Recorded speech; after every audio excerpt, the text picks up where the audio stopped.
18 साल direct selling industry, 2.25 साल कंगन वाटर। 18 साल 2.25 साल ने कुछ समझ तो पैदा कर ही दिया है। जब इस बिजनेस के बारे में सोचता हूं, इसकी 3 बातों को सोचता हूं मैं। प्लान के बारे में मैं सोचता हूं, क्या ये प्लान सिर्फ मेरे काम का है? क्या मेरे लिए ही काम करेगा? क्या ये प्लान उस व्यक्ति के लिए काम करेगा या नहीं करेगा जो आज से 10 साल बाद, 5 साल बाद मेरी टीम में आएगा, उसके लिए काम करेगा या नहीं? यह समझना बहुत जरूरी है। और जब ये क्वेश्चन मैं करता हूं कि ये प्लान आज सिर्फ मेरे लिए है, तो वहां पर प्रश्न चिन्ह लग जाता है। 10 साल बाद कोई मेरे डाउनलाइन में आता है, उसके लिए ये प्लान है, तो मानता हूं कि ये प्लान वर्ल्ड का सबसे बेस्ट प्लान है और ये है।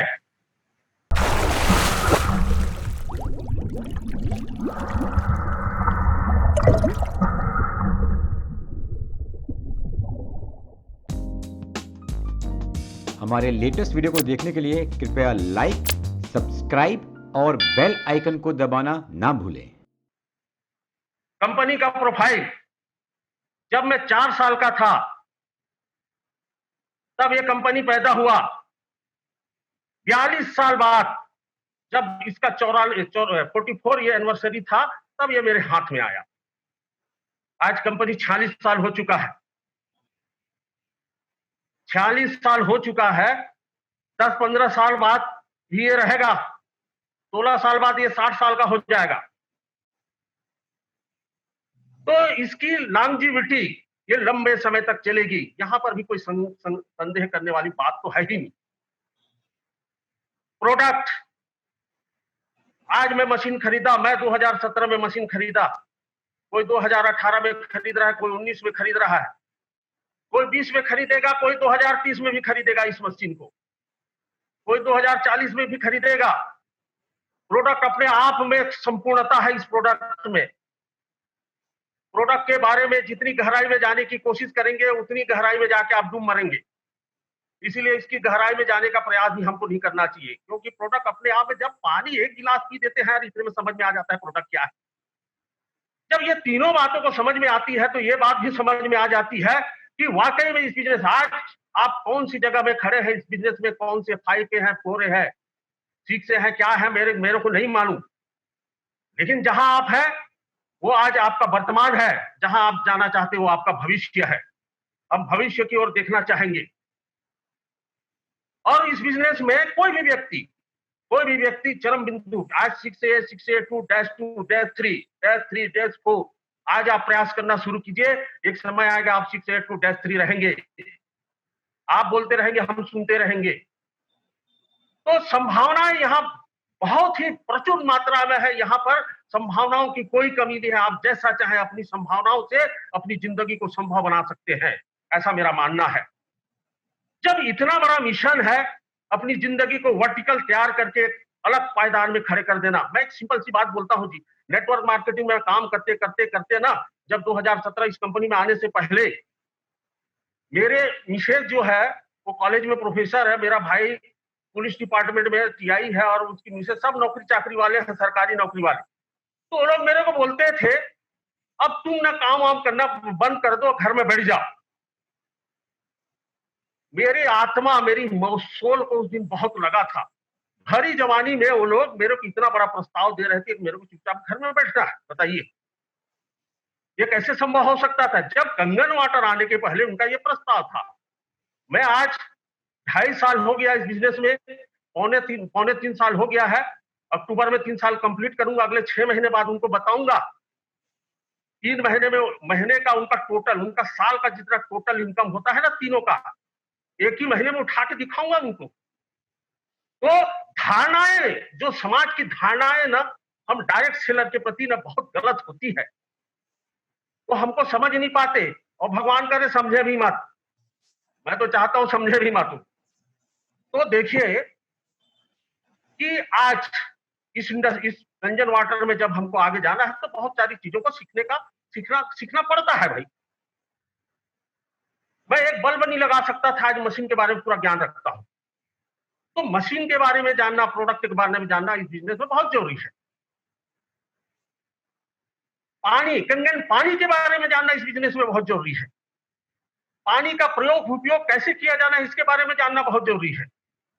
मशीन का इंस्टॉलेशन और सप्लाई वाटर, सोर्स वाटर के बारे में जानना, ये भी आपको बहुत जरूरी है। टीम बनाना जानना भी आपको, टीम बनाने कैसे, how to build a team, team कैसे बनाया जाए इसके बारे में जानना जरूरी है। टीम कैसे चलाया जाए इसके बारे में भी जानना जरूरी है। यदि आप बड़ा बिजनेस करना चाहते हैं और टीम को विस्तारित करने, कैसे विस्तारित किया जाए, कैसे एक्सपांड किया जाए, इसके बारे में आपको भी जानना जरूरी है। लेकिन इस सब चीज को जानने के अतिरिक्त स्वयं को भी इस बिजनेस में जानना और समझना जरूरी है। और आज का जो मेरा सब्जेक्ट है, power of soul on sales and earning. Power of soul होता है अपनी आत्मबल। Power of the definition of power of soul is आत्मबल, पुरुषार्थ, आत्मशक्ति। पुरुषार्थ, आत्मबल, आत्मशक्ति का इस बिजनेस में बहुत बड़ी भूमिका होती है। अदृश्य बातें हैं ये, विजिबल नहीं है, लेकिन ये अंदर होती है। यही आत्मशक्ति, पुरुषार्थ और ये जो आत्मबल वाली बात है, आत्मशक्ति वाली बात है, यही आपको 6 से 8 टू डेथ सेट में ले जा सकती है। तो power of soul, power of soul हमारा जितनी प्रबल अवस्था में होती है, हमारा सेल्स अर्निंग, हमारी कमाने की शक्ति, इंजन में अर्जन करने की शक्ति, टीम बनाने की शक्ति, टीम चलाने की शक्ति, टीम को विस्तारित करने की शक्ति भी उतनी प्रबल अवस्था में जाती है। जब पावर ऑफ सोल क्षीण होती है, दुर्बल होती है, तो हमारी अर्जन करने की शक्ति, कमाने की शक्ति, बिजनेस में आगे बढ़ने की शक्ति, टीम बनाने की शक्ति, टीम चलाने की शक्ति, टीम को विस्तारित करने की शक्ति भी दुर्बल हो जाती है। घंघोर वर्षा हो रही थी कई दिनों से, मूसलाधार 22 मार्च से लगातार बारिश हो। परेशान थे जनता गोकुल के, इतनी भयंकर वर्षा हो रही थी क्योंकि गोकुल की अर्थव्यवस्था टिकी हुई थी दूध दही मक्खन पे। दूध दही मक्खन उनकी इकोनॉमी थी। लेकिन इतनी घंघोर वर्षा हो रही थी, इतनी घंघोर वर्षा हो रही थी कि पूरा जनता में त्राही त्राही हो गया था। लोगों में एक सोच पैदा हो गया था, ये लॉकडाउन में अब करना क्या है। परेशान हो गए थे लोग, होगा अब आगे काम, जैसे ही गुम होने वाला तो वहां रुक गया था। गोकुल की जनता परेशान थी। ऐसे लगने लगा था कि पूरी तरह से गोकुल पानी में डूब जाएगी, पूरी मवेशियां डूब जाएगी, उनकी अर्थव्यवस्था चौपट हो जाएगी, ऐसी सोच बनने लगी गई थी। कोरोना कब तक चलेगा, क्या होगा, किसी को पता ही नहीं। इसी समय एक व्यक्ति, सांवला सा व्यक्ति गोकुल में आता है, बोलता है भाई लोग चिंता करने की जरूरत नहीं है, आप चिंता करने की जरूरत नहीं है। एक बॉम्बे में बैठा हुआ था, वो भी बोला चिंता करने की जरूरत नहीं है। उसने कहा मैं इस उंगली से उठाता हूं गोवर्धन पर्वत को, सबके सब इधर आ जाओ, सुरक्षित हो जाओगे। बॉम्बे में बैठे बैठे उसने जूम करवा दिया सबको, एक ही उंगली में उठा दी। एक साथ आगे अप्रैल का धंधा छोड़ो, मई से धंधा निर्बाध गति से चलने लग गया। अप्रैल में कितना हुआ, मई में जितना हुआ उससे जून में होना ज्यादा चालू हो गया। जून के बाद जुलाई होगा, जाने दीजिए नवंबर। 6 8 टू डेथ 3 के रूप में बैठ के इधर भाषणबाजी करते रहूंगा मैं। ये भी हो सकता है, क्यों नहीं हो सकता है।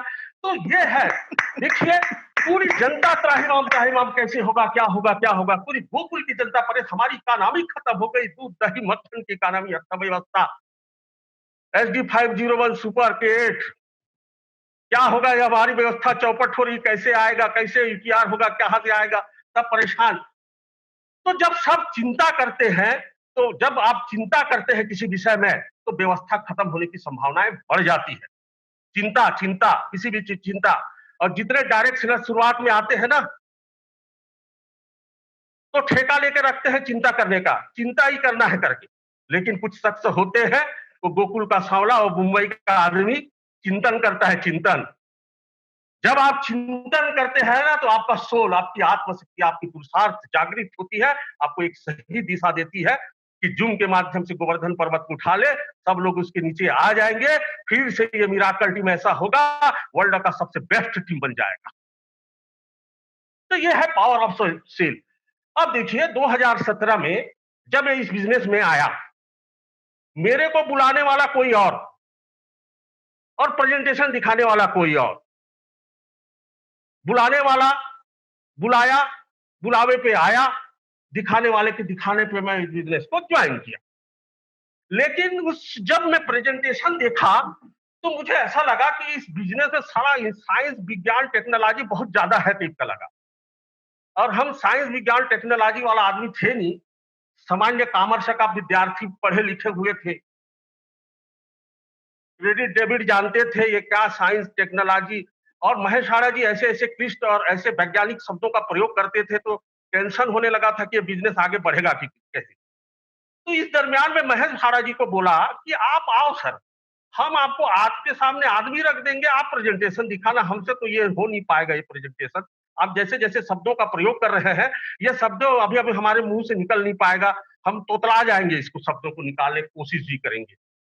तो महेश हाड़ा जी कंटिन्यू लगातार लगातार लगातार लगातार लगातार रायपुर आते थे, उनके सामने लोगों को बिठाता था, लोगों को उनके समक्ष रखता था, वो प्रेजेंटेशन दिखाते थे और लगातार। और जब महेश हाड़ा जी प्रेजेंटेशन दिखाते थे उनको मैं ध्यान से सुनते रहता था, ध्यान से देखते रहता था, ये क्या बोल रहा है, क्या है, कैसा है। 1 महीना, 2 महीना, 3 महीना, 4 महीना तक लगातार आने के बाद मेरे मन में एक चीज आई, वो हर डायरेक्ट सेलर के मन में आना चाहिए। क्योंकि यदि महेश हाड़ा मेरे लिए डेमो दिखाते रहेंगे तो मेरी बिजनेस की में मुझे आंशिक सफलता मिलेगी। अब वो समय आ चुका है कि मुझे स्वयं डेमो दिखाना चाहिए। और निर्णय लिया जी, ये मेरे लिए बहुत बड़ा चुनौती था, क्योंकि इतनी टर्मिनोलॉजी जो होता है इस एंटीऑक्सीडेंट, ये जो चीजें भले ही आज बहुत ही हम लोग बहुत ही सहज रूप से इसको बोल देते हैं, उस समय बड़ा कठिन लगता था, कैसे प्रेजेंटेशन दिखाऊंगा, कैसे काला नीला पीला करूंगा, कैसे ओआरपी को इधर माइनस प्लस करूंगा, हमको बड़ा टेंशन लगता था। लेकिन मार्च में 4 महीने बाद मार्च में मैं भिलाई में पहला प्रेजेंटेशन दिया। पहले प्रेजेंटेशन में 2 लोगों की ज्वाइन हुई, एक नारायण शर्मा, दूसरा भूपेंद्र कुमार साहू। तो उसी दिन से मेरे को समझ में आ गया, साला मैं भी जानता हूं प्रेजेंटेशन देने। समझ में आ गया। और उस दिन से निर्बाध गति से मैं प्रेजेंटेशन डेमो दिखाना चालू शुरू कर दिया। दिखाता था डेमो, दिखाता था। अरे डेमो दिखाने को ऐसा हो गया था कि मेरे एक रूटीन वर्क हो गया था, रूटीन। तो मेरे कहने का अर्थ ये है भाई लोग, जब तक आप स्वयं होकर डेमो नहीं दिखाएंगे, आप डेमो के लिए आप प्रयास नहीं करेंगे, तो इस बिजनेस का फिलॉसफी जो दर्शन है ना, वो आप समझ नहीं पाएंगे। तो डेमो दिखाना निहायत जरूरी है। ऑफलाइन दिखा दे रहा है, अच्छा बात है, 2-4 पैसा आ जा रहा है, अच्छा बात है। बड़ा पैसा चाहिए तो खुद डेमो दिखाओ। और मैं डेमो दिखाना प्रारंभ किया। अब मजे की बात ये देखो कि मैं वेराइटी ऑफ कस्टमर के पास गया। बात को पकड़ना, वेराइटी ऑफ कस्टमर। लोग बोलते हैं मैं ग्राहक, अरे वेराइटी है ग्राहकों में, केवल एक ही तराजू में मत तौल दो। Variety of customer, variety of customer, variety में पहला वेराइटी है नेटवर्कर। मेरे कस्टमर का पहला वेराइटी नेटवर्कर, सबसे पहले नेटवर्कर। मैं अपनी कस्टमर को कई भागों में विभाजित करने की कोशिश करता हूं। आप भी ग्राहक को कई भागों में विभाजित कीजिए। पहला वेराइटी है नेटवर्कर। डायरेक्ट सेलिंग बिजनेस है, पहले उनको लाने का कोशिश करिए। नेटवर्कर में भी वेराइटी होता है। एक होता है प्रोडक्ट बेस्ड कंपनी में काम करने वाले नेटवर्कर, एक होता है डेली देशी कंपनी में काम करने वाले और डेली कंपनी बदलने वाले नेटवर्कर। ये भी एक वैरायटी होता है। और एक वैरायटी होता है चिट फंड कंपनियों में काम करने वाले नेटवर्कर। ये वैरायटी है जी। कल ही एक नेटवर्कर मेरे को रांची से फोन किया था, प्रधान सर 1000 का प्लान है, मैं पिछले 20 दिन से काम कर रहा हूं, मैं आपको मेरा अकाउंट स्टेटमेंट भेजता हूं, एक बार देखिएगा करके। मैं बोला ठीक है रे भाई, भेज तो तू, मतलब परमात्मा ईश्वर प्रधान के पास तेरे को लेके जा ही रहा है, इसका मतलब मैं समझ गया था। और उसने अपना अकाउंट स्टेटमेंट भेजा मुझे और आधा घंटे 1 घंटे तक वो 1000 का प्लान मुझे समझाया। और देखिए मेरा धैर्य, कितना पेशेंस था। मैं आराम से 1 घंटे तक उसकी, आधा घंटे तक उसकी बात को जी जी जी जी जी करके सुन रहा था। उसको ऐसा लग रहा था कि ये वाई के प्रधान लॉकडाउन में इसको दही खाने को मिला होगा, इसलिए अभी सूखा सूखा बैठा रहा कि 1000 का दान दे। और उसने जब उसने 1000 के प्लान के बारे में मुझे शेयर किया तो मैं 1 घंटे तक उसकी बात को सुना, और उसने जो स्टेटमेंट दिया भेजा था उसमें ये लिखा था, स्टेटमेंट बैंक स्टेटमेंट भेजा था, उसमें टोटल इनकम किया तो 20 दिन का उसका टोटल इनकम 6000 रुपया था। 50 रुपया, 200 रुपया, 300 रुपया, 150 रुपया ऐसा अकाउंट में आया था। और वो आदमी उस बिजनेस 1000 के बिजनेस में अपनी भविष्य की संभावनाएं देख रही है। वो लॉकडाउन में बोला कि मेरे घर की स्थिति बहुत खराब हो गई है सर, ये बहुत बढ़िया बिजनेस 1000 का पाया हो इसलिए करके। बेटा तुम लॉकडाउन में, हम तो घर में बैठे बैठे एक ही महीने में 20 मार्च से 22 मार्च से 25 अप्रैल के बीच एक ही महीने 4 दिन के अंदर ना हम 10 लाख रुपया कमा के इधर पेट भर दही खा के मुंह पोछ के बैठे हुए हैं। तो कहने का अर्थ है ये वेराइटी ऑफ नेटवर्कर। पहला वेराइटी होता है नेटवर्कर का प्रोडक्ट बेस्ड कंपनियों वाले में काम करने वाले। अब प्रोडक्ट बेस्ड कंपनियों में जो नेटवर्कर काम करते हैं उसमें भी तो वेराइटी है। एक छोटे छोटे लीडर जो अभी तक कसम कस कर रहे हैं अपनी जिंदगी में, कुछ करना चाहते हैं, कुछ बनना चाहते हैं, वो भी एक एक एक एक नंबर का वो आपके कस्टमर हो सकते हैं। दूसरा, एक बड़े लीडर, ये बड़े लीडर को तो खैर, बड़े लीडर को आप बड़े लीडर के साथ ही जाके बड़े लीडर को ला सकते, ये भी एक वैरायटी होता है। तो ऐसी वैरायटी ऑफ कस्टमर। दूसरा होता है आपका डेली देसी कंपनियों में काम करने वाले और डेली बंद होने वाली कंपनी, हर महीने एक नई कंपनी में जाने वाले लोग, ये भी होते हैं। अब भाई लोग भटक रहे हैं तो उनको एक सही जगह सही जगह देने का, कंजन में देने की जिम्मेदारी भी तो हम लोगों का है ना। इतने साल से भटक रहे हैं तो ये चीज को हमको समझ जाना चाहिए। तीसरा एक वेराइटी होता है हमारा, वो है non networker group. Non networker group में सबसे बड़ा ग्रुप, बड़ा चीज होता है जो हमारे दिमाग में आता है, वो बिजनेस क्लास। बिजनेस का क्लास ये भी एक ग्राहक की एक वेराइटी है। उसके बाद इस बिजनेस क्लास में भी दो वेराइटी होती है। कुछ बिजनेस क्लास के लोग इस बिजनेस में काम करना चाहते हैं, कुछ बिजनेस क्लास के लोग इस बिजनेस में पानी पीना चाहते हैं, ये भी एक वेराइटी है। उसके बाद एक वेराइटी होती है सर्विस क्लास, जॉब क्लास, जो गवर्नमेंट सेक्टर में काम कर रहे हैं, जो प्राइवेट सेक्टर में बड़ी बड़ी कंपनियों में काम कर रहे हैं, या बड़ी बड़ी ऐसे ऐसे गवर्नमेंट अंडरटेकिंग संस्थाएं हैं जैसे बीएसपी है, आरएसपी है, कोल इंडिया है। यहाँ भी ऐसे ऐसे बहुत, एचसीएल है। यहाँ के जो कस्टमर हैं, ये भी आपको आने वाले भविष्य में बहुत बड़ा व्यापार दे सकती है। ये भी एक ग्राहक की कैटेगरी है। और इस बीच में एक कैटेगरी और है, जैसे एलआईसी में, फार्मास्यूटिकल इंडस्ट्री में काम करने वाले लोग, है ना। और ये भी एक वेराइटी है। डॉक्टर प्रोफेशनल की वेराइटी एक वेराइटी है। तो ये वेराइटी ऑफ कस्टमर है। और इसमें सबसे घटिया कोई वेराइटी है कस्टमर का, वो है अपना रिश्तेदारी, अपने फ्रेंड्स और रिश्तेदार। ये सबसे घटिया वेराइटी है, कभी भी इधर माल नहीं बेचने का। जितना एक अभी माल अब मैं गलती से बेच डाला था, हर 10 दिन में उसका मशीन खराब होता है जी।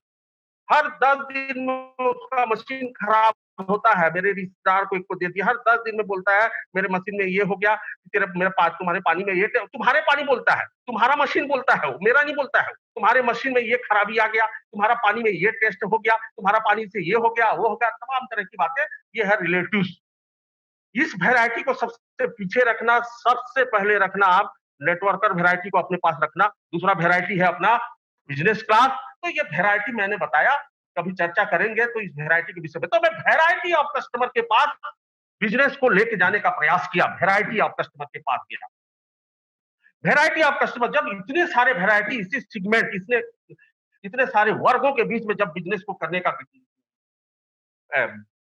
हमने मशीन का डेमो किया, पानी का डेमो किया, तो कुछ-कुछ बातें हमको समझ में आने लगी, कुछ-कुछ बातें ग्राहक से, कस्टमर से हमारे पास आने लगी। तो एक बहुत बड़ा शब्द हमेशा आता था, 2018 की बात है। 2018 की बात है, एक बहुत बड़ा शब्द हमेशा आता था कि आपका मशीन महँगा है। अननोन प्रोडक्ट था। जब जब कोई ग्राहक बोलता है ना जी, आपका मशीन महँगा है, तो मैं बहुत रोमांचित हो जाता हूँ। मैं अपनी बात कर रहा हूँ, भाई आपकी क्या बात है, मैं नहीं जानता आप क्या होते हो। जब कोई कहता है कि आपका मशीन बहुत महँगा है, तो मैं बहुत उत्साहित हो जाता हूँ, बहुत रोमांचित हो जाता हूँ, बहुत गर्वान्वित भी हो जाता हूँ। और उसी पर परमात्मा ईश्वर को धन्यवाद देता हूँ कि सही देश में जन्म देके, सही समय में सही चीज़ मुझे पकड़ा दिया गया। कस्टमर को कभी एक्सप्लेन नहीं करता। यदि जो कस्टमर कहता है, ग्राहक कहता है कि आपका मशीन बहुत महँगा है, मैं कभी उसको एक्सप्लेन नहीं देता, कभी उसको स्पष्टीकरण नहीं देता। एक ही बात बोलता हूं, हाँ मेरा मशीन महंगा है और मेरे मशीन को महंगा होना भी चाहिए, बस यही बात बोलता हूं, तीसरी बात कुछ भी नहीं बोलता हूं।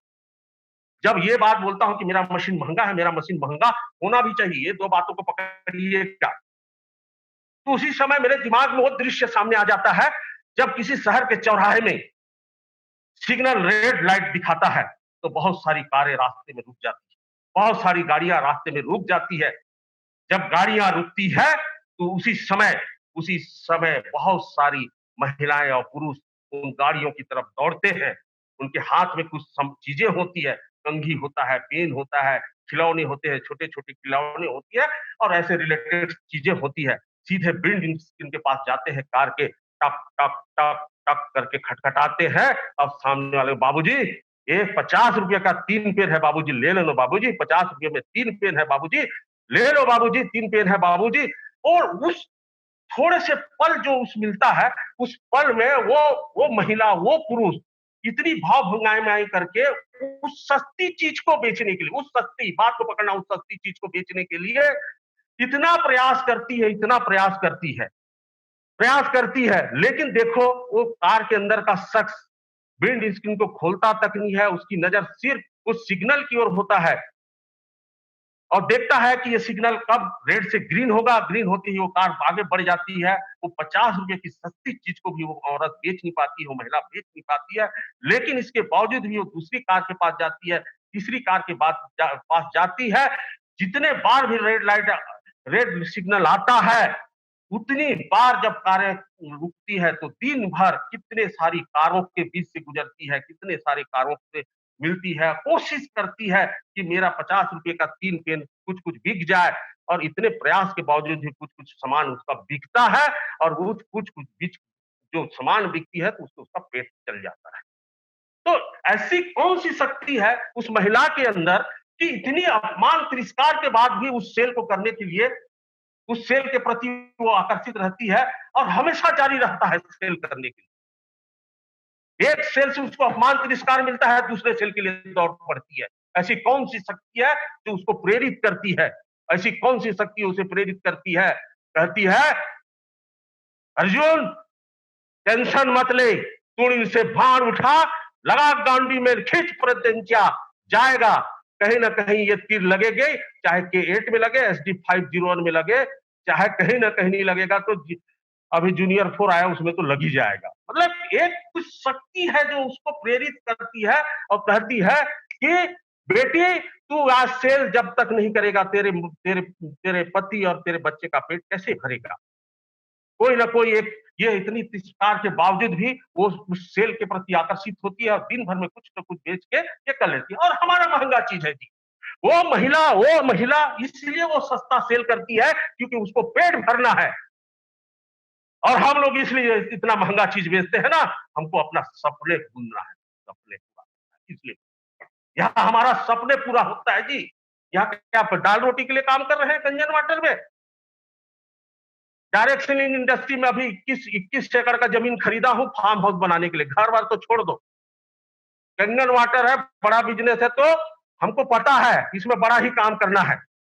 तो यहाँ हम अपने उन सपनों को, जो जो सपने आज तक हमको सोचने भी नहीं देती थी कि तुम्हारी औकात नहीं है हमारे सपने के बारे में सोचने की, उन सपनों को पूरा करने का एक मौका ही इतनी महंगी चीज होना चाहिए हमारे। 1000 रुपया का चीज बेच के सपने पूरा करेंगे, 50 रुपया का चीज बेच के सपने पूरा करेंगे, 2.5 लाख का होना चाहिए, 4 लाख का चीज बेचेंगे तब हमारे सपने पूरा होगी। मैं धन्यवाद देता हूं आप सब लोगों को जो जूम में आज पार्टिसिपेट कर रहे हैं कि ऐसा महंगा चीज आपके पास है। अरे जिसको आप प्रेजेंटेशन दिखाते हैं, जिसको प्रस्ताव देते हैं, जरूरी नहीं है कि वो आज मशीन खरीद लेगा। प्रेजेंटेशन दिखाना इसका मतलब ये नहीं होता है कि वो आज का सेल है। 2019 में शुक्ला जी को, अभी इस मीटिंग में है, बैठे हुए हैं, वो भी देख रहे होंगे, शुक्ला जी को 2019 में प्रेजेंटेशन दिखाया था रेलवे स्टेशन के पास भुवनेश्वर में, देख के चले गए थे। अभी कोरोना काल में उन्होंने ज्वाइनिंग किया है, तो उस दिन प्रेजेंटेशन दिखाने का समय था 2019, उनको ज्वाइन करने का समय था 2020। तो प्रेजेंटेशन आप दिखाते जाइए। जब कंपनी यहाँ जापान से यहाँ आई थी, तो क्या एक ही दिन में 130 करोड़ लोगों को मशीन बेचने आई थी? क्या एक ही दिन में बेच देना चाहती सबको दिखा के? अगले 10 साल में 10 लाख मशीन बिकेगी। आज जो कस्टमर है, कोई आपका 2020 का आज जो प्रेजेंटेशन दे रहा है वो कोई 2020 में लेगा, 2021 में लेगा, 22 में लेगा, 23 में लेगा, वो भविष्य के कस्टमर है सब। 100% हम जो भी डेमो दिखाते हैं वो 100% कन्वर्सन है जी। वो आज नहीं ले रहा, इसका मतलब वो थोड़ी है रिजेक्ट आपको कर दिया, वो 2021 में लेगा, उस दिन लेगा जब आपको 6A के लिए एक मशीन बचा रहेगा ना, उसी दिन वो लेगा आपका मशीन।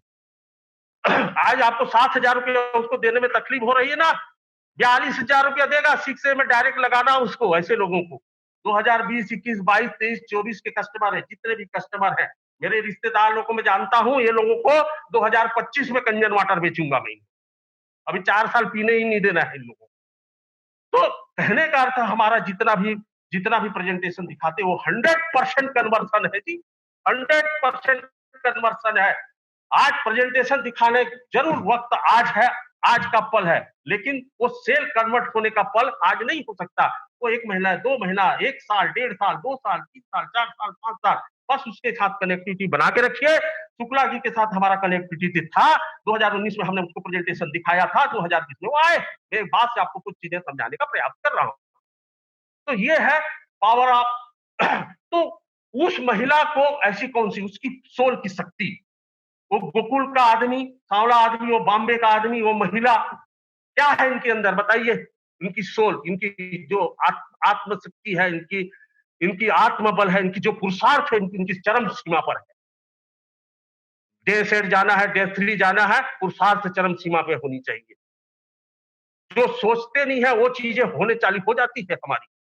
तो ये चीज है। आगे आज पूरे भारतवर्ष में महाभारत और रामचरितमानस दो ऐसे महाग्रंथ है जिसके प्रसंग आज भी प्रासंगिक है। 5,000 पहले घटी हुई घटनाएं, 5,000 पहले लिखी हुई कथाएं, उनके प्रसंग आज भी है। अब देखो, डायरेक्ट सेलिंग इंडस्ट्री में लोगों को बनाने का काम है। जब आप किसी को बनाते हैं तो आप बन जाते हैं, किसी को बिल्ड करते हैं तो आपका बिल्डअप हो जाता है। रामचरितमानस का एक सिंपल सा प्रसंग है। प्रभु राम ने 2 लोगों को -2 बनाया था, 2 लोगों को 6A2-2 2 लोगों को बनाया था प्रभु राम ने। जब वो इंडिया में थे तो किष्किंधा में बाली को मार के सुग्री को 6A2-2 बनाए थे। उसके बाद एक 7 समुद्र पार लंका जाके रावण को मार के विभीषण को 6A2-2 बनाए थे, तब जाके वो अयोध्या में 6A2-3 बने थे। तो बनाने ये प्रसंग है, जिस प्रसंग के माध्यम से हम समझ सकते हैं कि कितना प्रासंगिक है हमारे बिजनेस में। तो बनाने की क्रिया मतलब देखिए, रामचरितमानस में कहा 5,000 साल पहले 2 लोगों को राजा बना के एक आदमी राजा महाराजा बना था, राजा महाराजा बना था। हमें तो बनाने वाली बात है जी। बनाना उस आदमी को, जो आदमी लड़ता है, फील्ड में लड़ रहा है, उस आदमी को बनाने की जिम्मेदारी, नैतिक जिम्मेदारी हमारी है और हमको बनाना भी है। और ये हमारी क्रिया चलेगी, और ये क्रिया तब तक चलेगी जब तक हम जब तक कंगन है, क्योंकि कंगन जब तक रहेगा तो तब तक तो हम रहेंगे, तो निश्चित है तब तक ये बनाने की क्रिया हम चलाएंगे। तो किसी को बनाने की क्रिया, किसी को उठा के किसी कुर्सी में आप नहीं बैठा सकते। प्रभु राम ने कहा कि बाली सुग्रीव पहले जा बाली से 2-4 बार मार खा, तब जाके तेरे को बनाऊंगा किष्किंधा का राजा।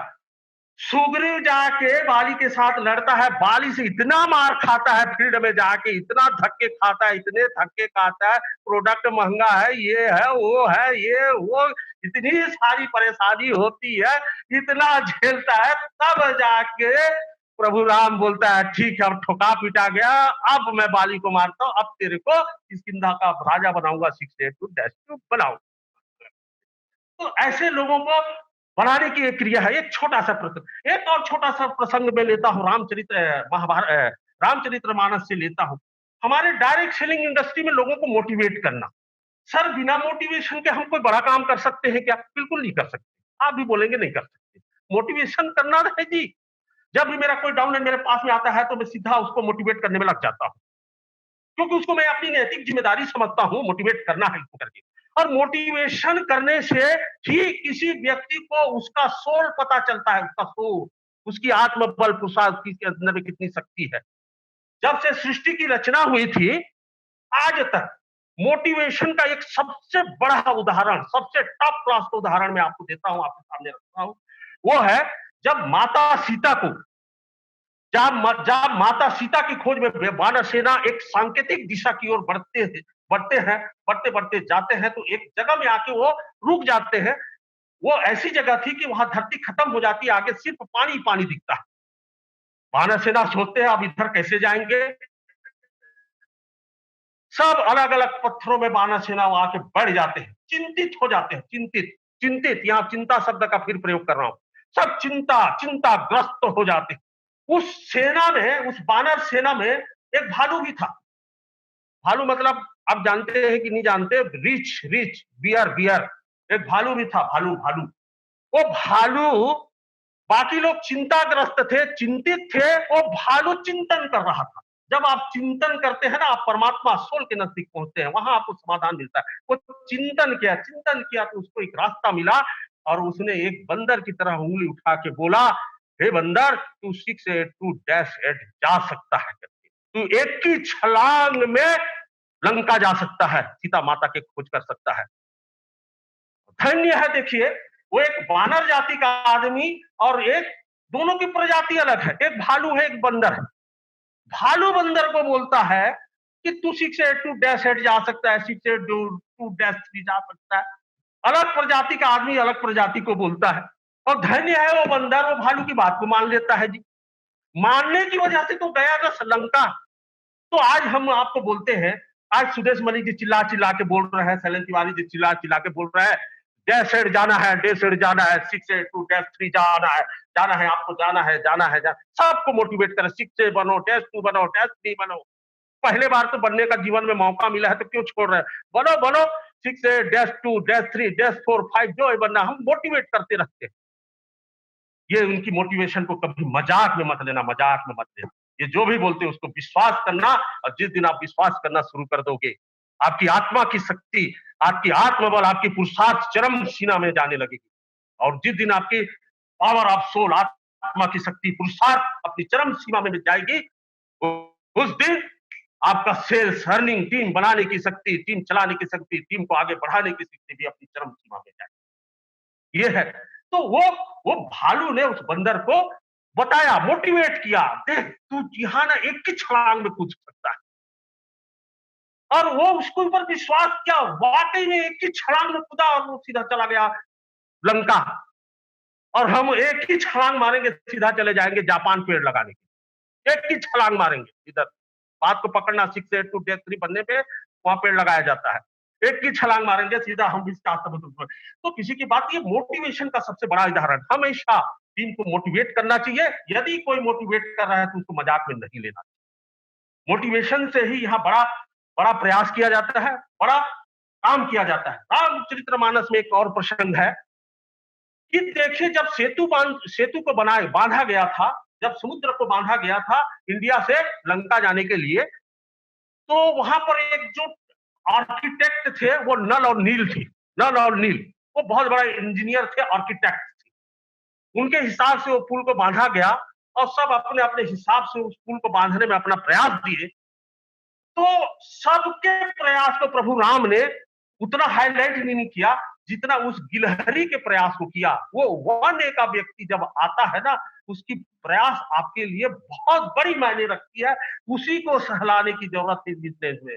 वही 1A ही आपके बिजनेस का आधार है। प्रभु राम ने उसी समय बोल दिया था, एक आज से 5000 साल बाद कंगन वाटर आएगा, कंगन वाटर में 1A बनेगा। तो ये गिलहरी उनको, यही प्रसंग उनके लिए, उनको मोटिवेट करने का काम आया। देखो, उस समय कथा में लिखा गया, माने गिलहरी को वो 1A 2A 1A 2A वो हमारे बिजनेस के आधार है, उनको हमको लेना है। नल नील नहीं, नल नील तो 682-2 बन गए, छोड़ो उनको। वो गिलहरी, ऐसे ऐसे हजार गिलहरी आएंगे हमारे साथ, और ये आपके जीवन को, आपके सपने को बुनने में काम करती है। ये प्रसंग है जी, ये प्रसंग है। अब मैं आता हूं, अब मेरा लगभग समय काफी हो चुका है, आधा घंटा समय लिया था, आधा घंटा से जब बीत रहा है कि आगे बात करें। अब मैं एक विशेष बात की आपको, आपसे चर्चा करना चाहूंगा। अब पावर ऑफ सोल, अभी मेरी बात को ध्यान रखिएगा। मैं अपने आप को, आप भी सोचिएगा, मैं अपने आप को 3 भागों में विभाजित करता हूं। अपने आप को 3 भागों में विभाजित करता हूं। एक मेरा शरीर, एक मेरा पावर ऑफ सोल, और एक है मेरा power of earning and sale. Power of earning and sale होती है मेरी अर्जन करने की शक्ति, कमाने की शक्ति, उसको एक भाग में रखता हूँ। मेरा पावर ऑफ सोल को एक भाग में रखता हूँ और मेरे शरीर को एक भाग में रखता हूँ। मैं भगवत गीता के माध्यम से एक सिंपल सा बात समझाने का प्रयास करता हूँ। ये दिख रहा है? दिख रहा है सर? दिख रहा है? यस सर, दिख रहा है, दिख रहा है, दिख रहा है? दिख रहा है, प्रशांत जी दिख रहा है? दिख रहा है सर, दिख रहा है, दिख रहा है, दिख रहा है, दिख रहा है, दिख रहा है सर। भगवत गीता में ये दो शख्स है, ये देखिए, ये एक शख्स है, ये इसके सामने गिड़गिड़ा रहा है, इसके सामने। ये कौन है? ये पावर ऑफ सोल। अब ये कौन है? ये power of earning, power of earning, power of soul. जब दोनों एक साथ मिलते हैं तभी महाभारत युद्ध जीता जाता है। ये ध्यान रखिएगा, power of soul, power of earning. ठीक है, एक दूसरा चित्र दिखाता हूं आपको, दूसरा चित्र दिखाता हूं भगवत गीता। ये देखिए, एक रथ है, 4 घोड़े हैं इसमें, और यहाँ पर कृष्ण है, यहाँ पर अर्जुन है, और ये रथ है। आप मान के चलो ये कंगन वाटर का बिजनेस है, इसके अंदर आप सब, ये पावर ऑफ सोल है, ये पावर ऑफ अर्निंग है, और ये 4 घोड़े हैं। 4 घोड़े, समझिएगा इस बिजनेस का, ये इस बिजनेस को हम इसी से समझ सकते हैं, पावर ऑफ। ये जो कृष्ण है, कृष्ण मतलब है जो कमजोर नहीं। तो आपके अंदर की वो शक्ति जो कमजोर नहीं है, वो है आपका आत्मबल, वो है आपका पुरुषार्थ। अर्जुन, अर्जुन मतलब होता है अर्न करने की शक्ति, अर्जन करने की शक्ति। और ये 4 घोड़े हैं, ये 4 घोड़े को मैं डिस्क्राइब कर रहा हूं, थोड़ा बात को पकड़ना। इस बिजनेस में 4 घोड़ों का होना जरूरत है। पहला ईर्ष्या, दूसरा अहंकार, तीसरा क्रोध, चौथा लालच। 4 चीजें, अहंकार, क्रोध, ईर्ष्या, लालच। ये 4 चीजें यदि इस बिजनेस में आप लगाम रख के नहीं रखेंगे तो आप 6, 8, 2, 3, 4, 5 नहीं जा पाएंगे। इसीलिए ये हाथ आपके पावर ऑफ सोल के हाथ में है, ये 4 घोड़े, ये अर्जन शक्ति है। तो महाभारत युद्ध, पैसा कमाना महाभारत युद्ध से बड़ा युद्ध है। तो मेरे कहने का अर्थ ये है, पावर ऑफ सोल, अर्जन, कृष्ण अर्जन करने की शक्ति, आपका आत्मबल, पुरुषार्थ जितनी चरम सीमा में होगी, आपकी अर्जुन उतना धारदार होगा, उतनी इसकी गांडू से तीर निकल सकती है। अन्यथा हमारी अर्जन करने की शक्ति, पल पल में उसको डिस्टरबेंस महसूस होता है, पल पल में वो हताश होता है, पल पल में वो तकलीफ महसूस करता है, पल पल में महाभारत युद्ध को छोड़ने की, कंजन वाटर को छोड़ने की बात करता है। ये हमारी अर्जन शक्ति की ये कमी है। तो उसको साथ देगा एक आपका power of soul. Power of soul कहता है अर्जुन, उसे विराट रूप दिखाता है, विराट रूप दिखाता है और कहता है कि तुझे महाभारत युद्ध क्यों लड़ना चाहिए, आपको कंजन वाटर क्यों करना है, क्या करना है, क्यों करना है, ये हमें पता होना चाहिए। जिस दिन हमें पता होगी तो हमारी अर्जन शक्ति इतनी चरम सीमा में जाएगी कि हम महाभारत युद्ध जीत सकते हैं, 6, 8, 2, 3 बन सकते हैं। मैं बहुत ही कठिन विषय को समझाने का प्रयास किया, कितना समझा पाया मैं नहीं जानता। विषय कठिन था, समझना कठिन था, समझाना दोनों कठिन था। फिर भी मैंने एक प्रयास किया, एक छोटे से आधा घंटे में मैंने इस मैटर को आपके सामने रखने का प्रयास किया। तो मैं जाते जाते यही बोलना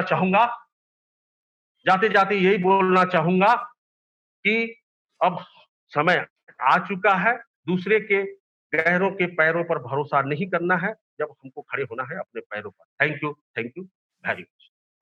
Very good, sir. Very good. Very good. Sir, what to say?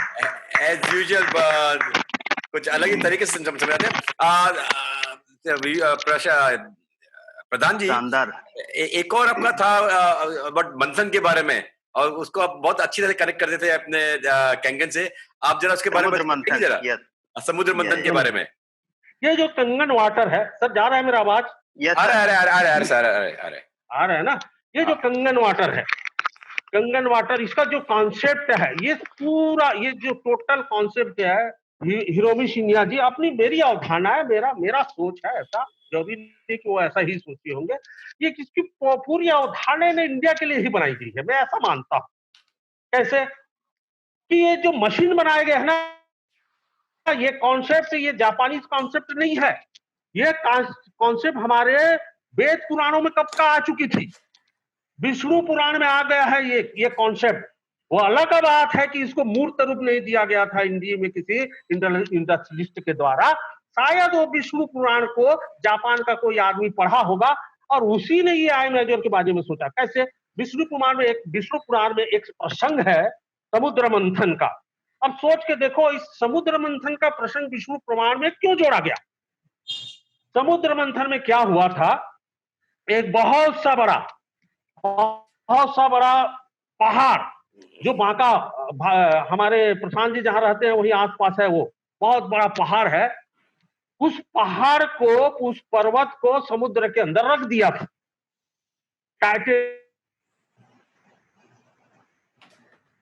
Sir mute हो गया। सर आवाज चलेगी सर, आपकी आवाज चलेगी। नहीं म्यूट हो गया उनका, अनम्यूट हो गया। ओके, हाँ बोलिए। यस यस जी सर। हाँ प्रधान जी, आपको अभी आवाज? हाँ सर, बोलिए। ठीक है सर। ईयरफोन निकाल लीजिए प्रधान सर। दिक्कत आ रही है सर, ये हटाइए। आवाज आ रही है?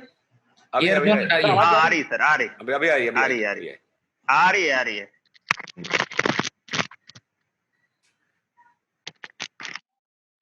तो बहुत बड़े पहाड़ को समुद्र के अंदर डाल दिया गया और एक बहुत बड़ा सांप, नाग सांप था, उसको पहाड़ में घुमाया गया। एक साइड में पूंछ रखा गया, एक साइड में सिर को रखा गया, और उस सांप के एक साइड में देवता पकड़े, एक साइड में दानव पकड़े। अब देखो यार कि समुद्र में पहाड़ रखने का क्या कारण था, पहाड़ में सांप लपेटने का क्या कारण था?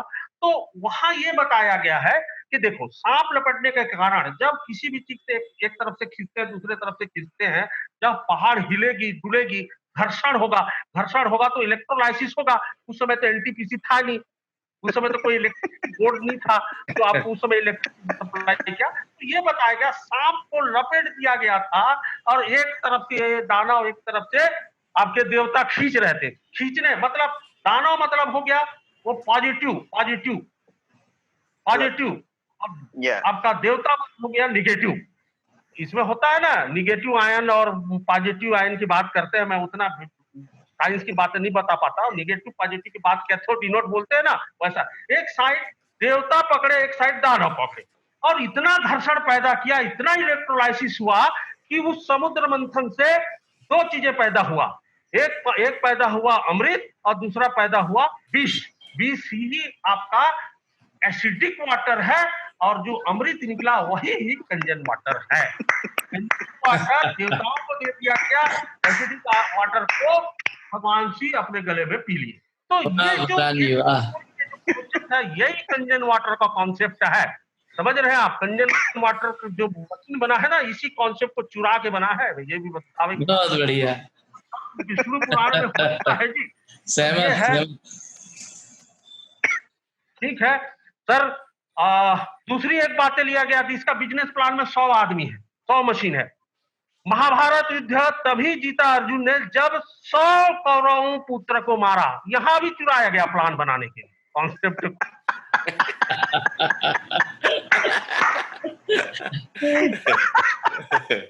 Very good sir, very good, बहुत डिफरेंट वे से आप सोचते हैं सर।